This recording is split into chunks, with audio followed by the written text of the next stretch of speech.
Hello everyone and welcome to my channel, Rising with Dawn Dance Co. This is the Pro Cheer and Dance Report, and today I'm here to give my review of episode number 4 of the Dallas Cowboys Cheerleaders Making the Team Season 15. So if you're ready, let's get right into it.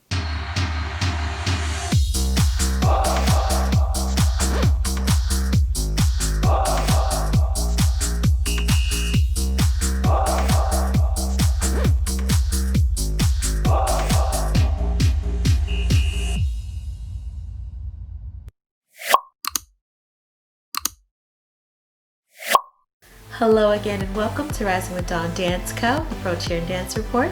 I'm Erica Dawn, and today I'm here to give my review and thoughts of episode number 4 of the Dallas Cowboys Cheerleaders Making the Team Season 15. So sorry for the delay of this video. I had some personal things going on, as well as I was not able to watch the episode live, so I had to wait for them to upload it online, and it definitely took some time. So I'm finally here to be able to give my thoughts on the latest episode. Before I get into the details of this episode, I do kind of feel the need to introduce myself. Over the course of the last few weeks, I've definitely got some new subscribers who may not know anything about me. Just briefly again, my name is Erica Dawn. I'm a former NBA dancer, and I was dance captain during the 2008-2009 NBA season with the Cleveland Cavaliers. And I was head coach and choreographer for the University of Akron dance team for 3 years. I know quite a bit about the pro cheer and dance industry and what it takes to make a team, what it takes to run a team. So I have so many videos here on my channel so far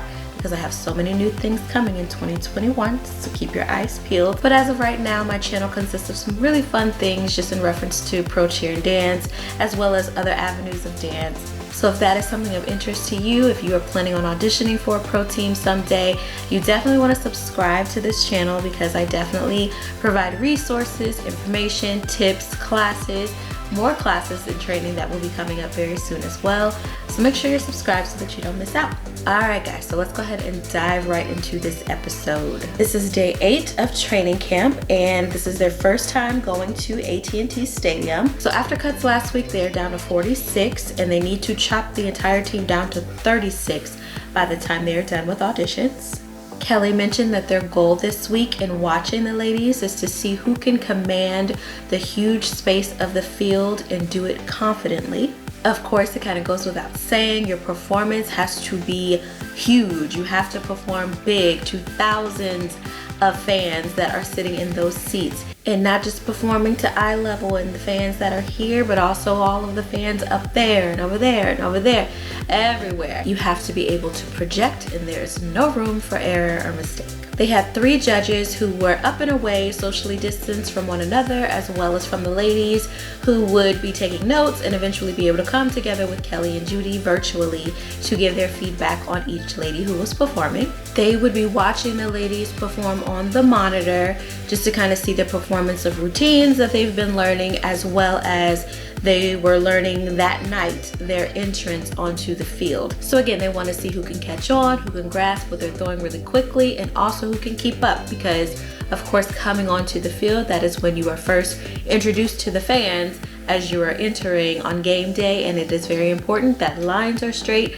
spacing is perfect, all of that. So before we talk about them learning the field entrance, just from their overall performances of routines, there were some people who were making a lot of mistakes. Judy mentioned to one of the ladies, which I think a few of them were guilty of this, with watching other people or being placed in the front row and didn't have anyone that they could look over their shoulder to find the next move. You have to know the choreography for yourself, because what if the person you're watching is doing it wrong? Then what are you doing? So you definitely have to know the choreography for yourself. At this point in the game, they should know these dances. I was really shocked at the amount of veterans who did not know the choreography and did not know what they were doing and were dependent on watching other girls. I was very shocked by that, because at this point in the game, not only for the rookies should they know the choreography, but veterans, come on. Veterans know the field. They know that it can swallow you whole.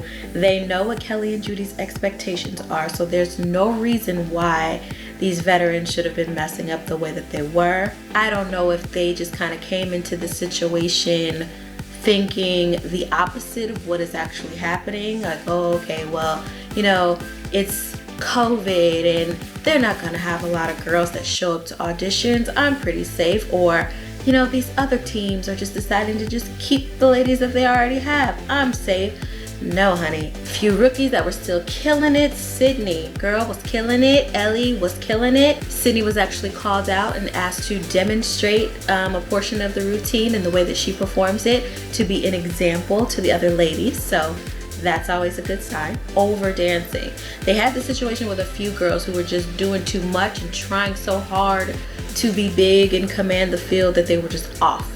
I know people who are listening to me right now or who watch the show are probably like, oh my gosh, like what do they expect? I'm confused because you say you have to dance big, but when they dance big, then you say they're dancing too big, and then if you say that they're doing too much energy or they're not enough energy, like I'm confused. What do you want? What do you need?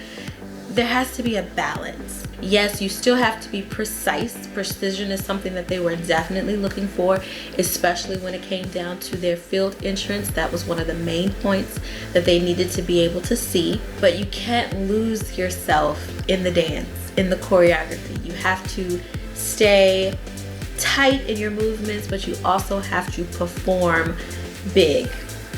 I know it's kind of confusing, but that's just the way that it is. You know it when you see it, and you know when it's sloppy when you see it too, so you can kind of tell what you mean if you're just flailing your arms around or just throwing your head all over the place. Like, you gotta have control, but still be able to dance big, okay? And I totally can understand that you want to impress Kelly and Judy so much that, you know, your nerves can take over. I do feel like nerves were leading a lot of these ladies in this practice on the field, because it can be intimidating and overwhelming. If you've never been on a football field, if you've never danced in a stadium before, it can be overwhelming. So I remember my very first time when we practiced on the court. So I can understand how that could be very intimidating being on a field. Okay, so next they got into learning the field entrance. So basically how it works is they had to do their chasses across the field. Every 5 yards was 4 counts. So of course you're counting as you're dancing and doing your routine across the field. Every 4 counts of the 8 count, you should have traveled 5 yards. This part definitely reminded me of band days. I played the flute in high school and was part of the marching band, and when we'd be at band camp or that first part of the school year, we'd be out on that field, the football field, charting our spacing and everything. And the rule was that you always had to follow the person that was on your left in order to make sure that you were still in line. So you had to use your peripheral vision to make sure that you were constantly in line with the person to your left. So I'm responsible to stay in line with this person. The person on my right is responsible to stay in line with me. So if you're the person who's furthest on that end, you carry that line. So it's very important that whoever is on that end is doing everything correctly so that you can make sure that you are aligned with that person. Not sure if that's the same way that they, you know, go about making sure they rehearse that, but it definitely took me back to those days and how we learned to do that. And I do believe that in a sense, as a Cavalier girl, when we were on the court, we used to use, at that time they had a circle in the middle, the center of the court, so there was a ball. So we would either be at the top of the ball, the bottom of the ball, the side of the ball, things like that. You always have some type of point of reference to make sure that you are staying in line. And don't get me wrong, sometimes you get off. I definitely remember a game day performance when I got chewed all the way out because I was super excited doing a dance during a timeout, and when I tell you I was way over here and everybody else was way over there, oh yeah, it happens. I got in a lot of trouble that game, but I was a rookie and things happen. You're not perfect all the time, but you learn. Speaking of making mistakes, as they were doing their field routine, two of my favorites, Marissa and Armani, both got called out because they were not keeping up the way that they needed to. So Armani was understepping, she was a little bit behind, and I think Marissa, it was the same deal. She wasn't making it across the yard lines as quickly as she needed to. So again, you know, some areas you're gonna have strengths, other areas you may be weak, but it's about how you adapt to it. And I believe both of them definitely took their feedback very well and just made the adjustment. Speaking of Marissa, she was one that they did feature and give a little backstory about. I think she is so pretty. She has a different type of look, but she's so pretty and she's so young. She's only 19 years old, and she was talking about how she wanted to audition the previous year, but she was a month too young to be able to audition. But she definitely kept her focus and kept making sure that she would be able to eventually follow her dream of becoming a Dallas Cowboys cheerleader. She mentioned how she moved to New York and was performing with an academy out there, but because of COVID, she ended up having to come back home to Texas. She talked about how she lost one of her dance friends, close friends, at a very young age, who passed away from a horseback riding accident. And she mentioned that her mother had actually created an organization for organ donation, which definitely touched close to home for me, because I am a huge advocate of organ donation, because my sister is actually a dual transplant recipient. So that is definitely something that is near and dear to my heart. So I was very moved and touched by her story. So again, precision and performance was definitely what they were looking for as they performed the field entrance. Kelly brought up a very good point, that this here would be the indicator of how they would be perceived from a fan standpoint. So the judges that they had up in the field, how they command the monitor, how they look, just if you're looking straight down on the field, things like that. So that's definitely something that they had to take into consideration. She did mention that they weren't going to cut anybody just for minor mistakes that they may have made just that one night, but there's some that just don't have it at all. So cuts had to be made. They all came together at the round table and gave their yeses, their nos, their maybes, ran down the list of each girl and what they thought. Veterans, some of them were not, too keen on your performance. In the end, 3 rookies were called into the office, and that was Annabelle, Kelly, and Sheridan. Annabelle had a really, really cute story in the beginning, and she was one of my favorite as far as them introducing her on her interview and things. Kelly also mentioned that she was one of her favorites as far as her application to the process. She definitely had a really great presentation, but unfortunately they didn't feel that she was as developed as she needed to be as the other dancers, and she was kind of giving mixed performances night to night. So in the end they did end up cutting her, but I want to commend her for her mature and graceful exit. She definitely handled the news well. She was very professional in the way she spoke to Kelly and Judy about her experience. I definitely hope that she comes back next year, because I really feel if she comes back a little more polished and ready, and now she knows what to expect, I think she'll go very far. So hopefully she will not give up and she will be back. The next person that they called in was Kelly. They stated that she was being outdanced by the other ladies. They said that she lacked fluidity and musicality, which basically is kind of like you need to work on your rhythm. So she just wasn't matching well with the other dancers. She was also let go, handled it well, and told them that she will be back to try again next year. Good for you, Kelly. And lastly is our girl, Sheridan, who came into the office the last episode as well. She's the one who actually did audition back in 2016, 17. So they had seen her before, but she did not make it that far this time either. She was let go. It was her last night. She was very emotional. I gave her a little grace on her crying and things like that, because this is her second or third time trying. So she definitely wanted to express her feeling and her passion about becoming a DCC, and Kelly and Judy both mentioned that they wish that her performance matched her passion. I'm gonna repeat that again because that's a gem, okay? She wished that her performance met her passion.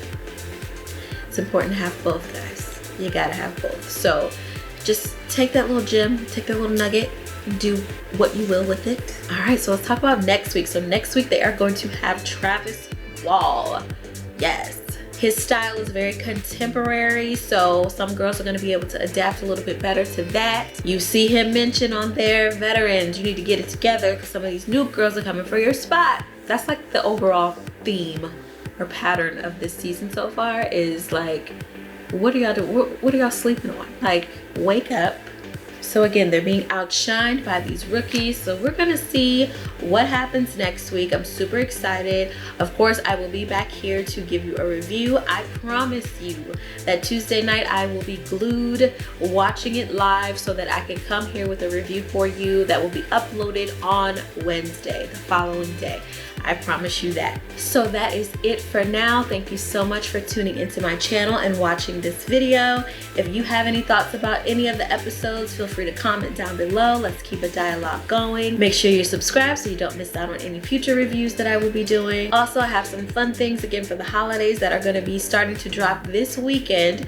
So definitely make sure that you are tuned to this channel. I have a fun little Christmas video that I will be posting to this channel and turning it into a class. So if you are familiar with my channel, then you know that I have the 4 and 2, which is my sideline dance class, but I will be bringing you a full choreographed holiday routine very soon to this channel. So if you are interested in learning that dance or taking that class, all of the information will be here on my channel come this weekend. So make sure you're subscribed so that you don't miss out on information on how to join that class. Also, I have a really fun Pro Cheer trivia game that's coming up very soon as well. So keep a lookout for that. All right, guys, so that is it. Thank you so much for your patience. Thank you so much for tuning in to Rising with Dawn Dance Co. and the Pro Cheer and Dance Report. I'm Erica Dawn, and I will see you all on the next one. Bye.